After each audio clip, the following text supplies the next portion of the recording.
பல்லவன் தன்னை பெருமைப்படுத்துறதுக்காக எத்தனை காம்படிஷன்ல கலந்துக்கிட்டு அதில் வின்னுமே பண்ணியிருக்கிறத பார்த்துட்டு சேரனோ புல்லரிச்சு போய் ஸ்டேஜில் நின்றுக்கிட்டு இருக்க. அப்போது அங்கே இருந்தவங்களும், அதாவது பல்லவனோட டீச்சர்ஸ், அவங்களோட பிரின்சிபல்னு சொல்லிட்டு எல்லாருமே இந்த மாதிரி ஒரு விஷயத்த தன்னோட அண்ணனுக்காக பண்ணியிருக்காங்கன்னு சொல்லிட்டு பல்லவன் சொல்லும்போது, இப்படி ஒரு நல்ல பொறுப்பான பையனை நாங்கள் பார்த்ததே கிடையாது, உங்களுக்கு இப்படி ஒரு தம்பி கிடைக்க நீங்கள் ரொம்பவே கொடுத்து வச்சிருக்கணும்னு சொல்கிறாங்க. ஆனால் பல்லவனும், இல்லை, இப்படி ஒரு அண்ணன் கிடைக்க நான் தான் கொடுத்து வச்சிருக்கணும்னு சொல்லிட்டு கண் கலங்கி அழவே ஆரம்பிச்சிடுறாங்க. இதை பார்த்துட்டு சேரனும் அழுதுகிட்டே, நீ ஏன்டா அழுகிற, அண்ணன் இதுக்கப்புறமா உன் மேலே கோவப்பட மாட்டேன்னு சொல்லிட்டு பாசத்தோடு அவங்கள கட்டுப்பிடிச்சிக்கிட்டு இருக்காங்க. அதுக்கப்புறமா ஸ்டேஜை விட்டு கீழே இறங்கி போனதுக்கப்புறமா பல்லவனோட ஃப்ரெண்ட்ஸை பற்றி சொல்லவே தேவையில்லை. பல்லவன் தன்னோட அண்ணனை சமாதானப்படுத்துறதுக்காக இந்த ஸ்போர்ட்ஸ் காம்படிஷனில் பேரை கொடுத்து அதில் வின் பண்ணணுன்றதுக்காக எந்த அளவுக்கு கஷ்டப்பட்டு ப்ராக்டிஸ் பண்ணாங்கன்னு மொத்த கதையையும் எடுத்து விட்டுடுறாங்க.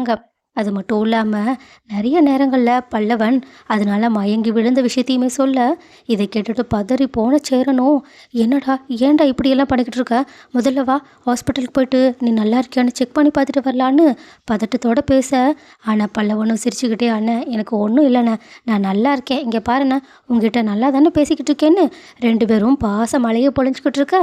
இதை பார்த்துட்டு சோழனும், அவ்வளோதான், இவங்க ரெண்டு பேரையும் இதுக்கப்புறமா கையிலேயே பிடிக்க முடியாதுன்னு சொல்லிட்டு அவங்கள கிண்டல் பண்ணிக்கிட்டு இருக்காங்க. ஆனால் அந்த நேரமாக பார்த்து பாண்டிக்கு வானதி கால் பண்ணுறாங்க. ஆனால் பாண்டியோ ரொம்பவே சந்தோஷத்தோடு இருக்கனால வானதி கிட்ட என்ன சொல்கிறதுனே தெரியாமல், நான் இதோ வந்துடுறேன்னு சொல்லிட்டு வெளியே போயிட்டு வானதி கிட்ட இங்கே நடந்த முழு கதையையும் சொல்லிடுறாங்க.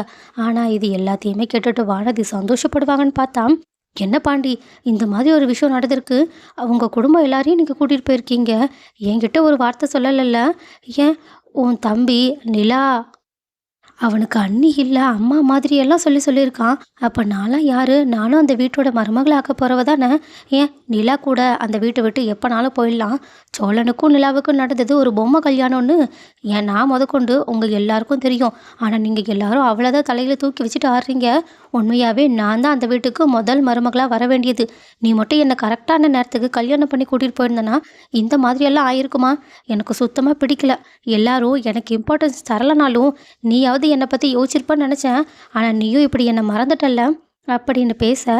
ஆனால் பாண்டியும், என்ன வானதி பேசிக்கிட்டு இருக்க, நாங்கள் சும்மா சாதாரணமாக பல்லவனுக்கு ஏதோ ப்ரைஸ் தர போகிறாங்கன்றதுக்காக வந்தோம், இது அவ்வளோ பெரிய விஷயமாகவும் தெரியல, ஆனால் வந்ததுக்கப்புறமா தான் அவன் எத்தனை காம்படிஷனில் கலந்து எத்தனை ப்ரைஸ் வாங்கியிருக்காங்கன்றது எங்களுக்கே தெரியும், இதை எப்படி முன்னாடியே நான் தெரிஞ்சுக்கிட்டு உன்னை கூப்பிட முடியும், அதெல்லாம் ஒன்றும் இல்லை, ஒரு ப்ரைஸ் வாங்கிறதா இருந்தாலும் உன் குடும்பத்தில் ஒரு விஷயம்னா நீ என்ன தானே கூப்பிடணும், நிலா கூட அந்த குடும்பத்துக்கு சம்மந்தம் இல்லாத ஒருத்தவங்க தான், அவங்க நான் வந்துட்டா எப்போனாலும் அந்த வீட்டை விட்டு போக ரெடியாக தான் இருப்பாங்க, அவங்களுக்கே உங்களோட குடும்பத்து மேலே கொஞ்சம் கூட அக்கறையே கிடையாது, ஆனால் நான் ரொம்பவே அக்கறையோடு நடந்துக்கிறேன், ஏன் இப்போ சந்த விஷயத்தில் கூட நீ கேட்காம நான் எவ்வளோ உதவி பண்ணேன், ஆனால் அது எல்லாத்தையுமே நீ மறந்துட்டல்லன்னு கேட்க.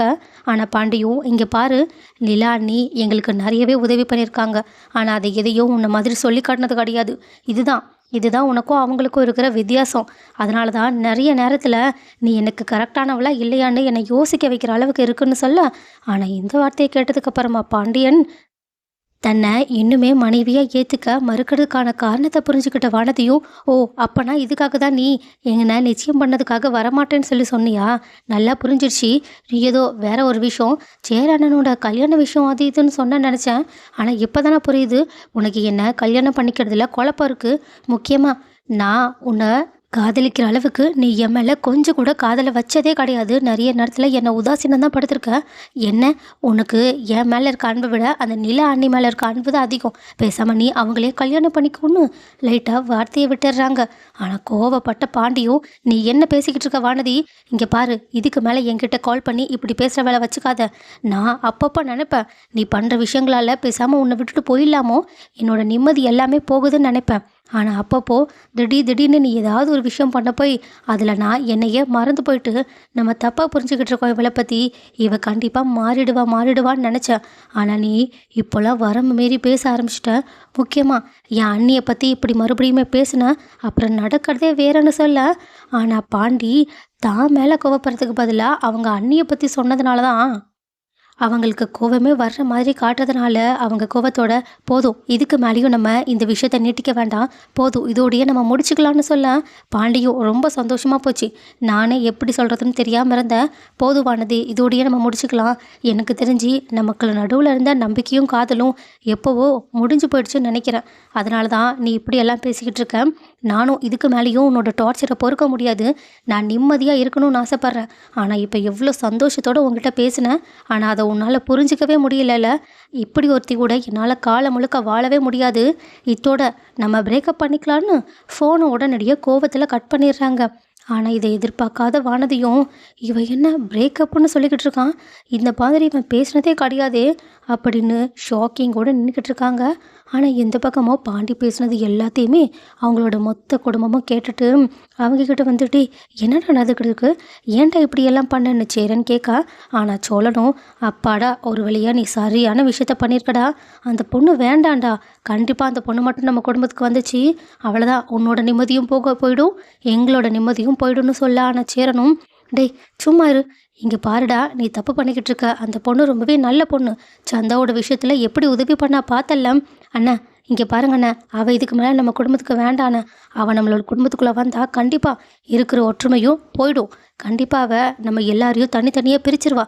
அவள் ஏற்கனவே என்ன தெரியுமா சொன்னான், இந்த வீட்டுக்கு கல்யாணம் பண்ணி வந்தா நிலா அவளுக்கு இருக்க ரூம் இருக்காதில்ல, அதனால நிலா அணியோட ரூமை காலி பண்ணிட்டு அந்த ரூமில் அவள் இருக்கணும்னு சொன்னான். அப்போ நிலா அணி எங்கே இருப்பாங்கன்னு கேட்டா அவளை எங்கேயாவது ஹாஸ்டலில் தங்க வச்சிடலான்னு சொல்லிட்டான். இதை கேட்டதுக்கு அப்புறமா தான் எனக்கு இந்த உறவை நீட்டிக்கணுமா வேண்டாமான்றதுல சந்தேகமே வந்துச்சு.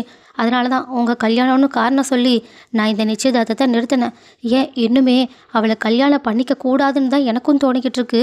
இப்போ கூட நம்மளோட குடும்பத்தில் எவ்வளோ சந்தோஷமான விஷயங்கள் நடந்துக்கிட்டு இருக்கு.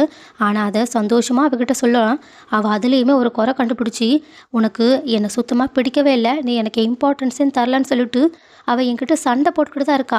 இப்படி வாழ்க்கை முழுக்க என்னால் நிம்மதியாக இல்லாமல் சண்டை மட்டுமே போட்டுக்கிட்டு இருக்க முடியாதுன்னு, இது என் வாழ்க்கை, இதுக்கப்புறமா இந்த உறவு இருந்தால் எனக்கு சந்தோஷம் இருக்காதுன்னு தோணுச்சுன்னா நான் எதுக்காக இவ கூட இந்த விஷயத்த கண்டினியூ பண்ணணும், நீங்களே சொல்லுங்களேன்னு சொல்ல. ஆனால் நிலாவோட விஷயத்தை கேட்டதுக்கப்புறமா சேரனும் அமைதியாக நின்றுக்கிட்டு இருக்காங்க, பல்லவனும் அதே மாதிரி தான். ஏன்னா எல்லாருக்குமே நிலா ரொம்பவே முக்கியமானவங்க. ஆனால் நிலா தான் நிலைமையை புரிஞ்சுக்கிட்டு என்ன பாண்டி பேசிக்கிட்டு இருக்கீங்க, அவள் சொல்கிறதும் கரெக்டு தானே, இங்கே பாருங்கள் நீங்கள் 2 பேரும் வீட்டுக்கு வந்ததுக்கப்புறமா வீட்டில் ரூம்ஸ் இல்லை, ஸோ இதை தானே பண்ணியாகணும். இப்போது அதில் எனக்கே எந்த பிரச்சனையும் இல்லைன்றப்போ நீங்கள் எதுக்காக இப்படி பேசிக்கிட்டு இருக்கீங்க.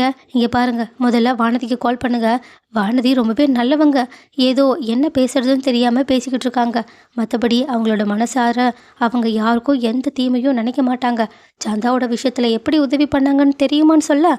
ஆனால் பாண்டியும் இது எல்லாமே அவளோட சுயநலம், சேரானனுக்கோ சந்தா அன்னைக்கோ கல்யாணம் ஆகிடுச்சுன்னா அவளோட ரூட்டு கிளியர் ஆகிடுன்றதுக்காக தான் அவள் இதெல்லாம் பண்ணிக்கிட்டு இருக்கா. ஒருவேளை அவங்க பிரிஞ்சுட்டா நாங்கள் சேர்றதுக்கு லேட் ஆகும்ல, அதனால தான் அவளுக்காக இந்த விஷயத்த செஞ்சுருக்கா. ஆனால் நமக்காக செஞ்ச மாதிரி இருக்குது, அவள் ரொம்பவே மோசமான பொண்ணுன்னு சொல்லிட்டு அவங்க இதுக்கப்புறமாவும் தயவு செஞ்சு இந்த விஷயத்தில் தலையிடாதீங்க அண்ணி, எனக்கு கூட கண்டிப்பாக கல்யாணம் பண்ணுறதுல சுத்தமாக விருப்பமே கிடையாதுன்னு அவங்களோட முடிவை சொல்கிறாங்க. இதை கேட்டுட்டு மொத்த குடும்பமும் அமைதியாக இருக்க சோழனுக்கோ செம்ம சந்தோஷம். ஸோ சோழன் மாதிரி உங்களில் யாருக்கெல்லாம் பாண்டி இப்படி ஒரு முடிவு எடுத்ததில்ல சந்தோஷன்றதை கமெண்ட்டில் சொல்லுங்கள்.